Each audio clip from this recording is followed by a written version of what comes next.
That's why it's you give me something that makes me scared, alright. This could be nothing, but I'm willing to give it a try. The inspiration behind You Give Me Something was I just wanted to write a young man's love song. That was not so loving, you know, like there was so many sort of, like at that time for me, writing an all-out love song was like a no-go. So I was trying to write a song that was a love song but in disguise. And that's kind of what I liked about it. I like the fact that it was sort of jazzy. I think I was listening to a lot of like Nina Simone. I think Egg, the guy who I wrote the song with, Egg White, he's an amazing writer.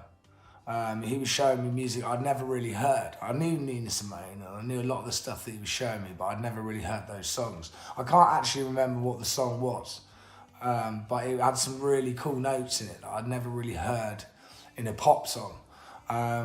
So yeah, I was trying to write something like Procol Harlem, Whiter Shade of Pale, or something like that. I was trying to think of like classic songs. I think when we wrote it, I started off with a lyric, and it was a little bit sweeter. It was a bit like, it was like, will you stay with me in the morning? Will you hold me when I sleep? Yeah, something like that. And it was just a bit too sweet. So we changed it to, you only stay with me in the morning, because it's a little bit like throwaway, like it don't mean much. When that's something quite important in a loving relationship, is to stay in the bed when they wake up.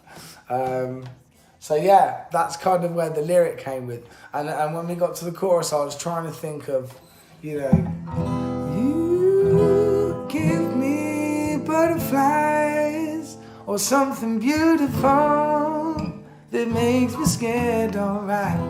But nothing felt right. Nothing really felt right for that lyric. And then I just said to Egg, it's got to be, you know, you give me something, whatever the word is, and we never found the word, so we just left something in there. And I kind of liked it because it was sort of vague, and it sort of summed up the sort of magic at the start of the relationship. But I didn't want to put a word on it really. So yeah, that's why it's, you give me something that makes me scared, alright. Yeah, it's one of those funny things that just sort of came together really quickly. We didn't really think about it too much. We just sort of trusted our instincts, had a rough idea what we wanted to say, and and that's the song that came out.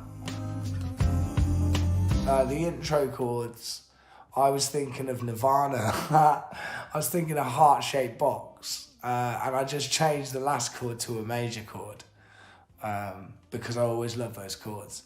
And that's it, and I just sort of tacked it onto the front, and once we got the intro, that was it to me when it sort of cemented the song into my mind, and it did feel, I remember when we were writing it, it felt really good. It felt like we were onto something that we hadn't really done before as a team, me and Ek.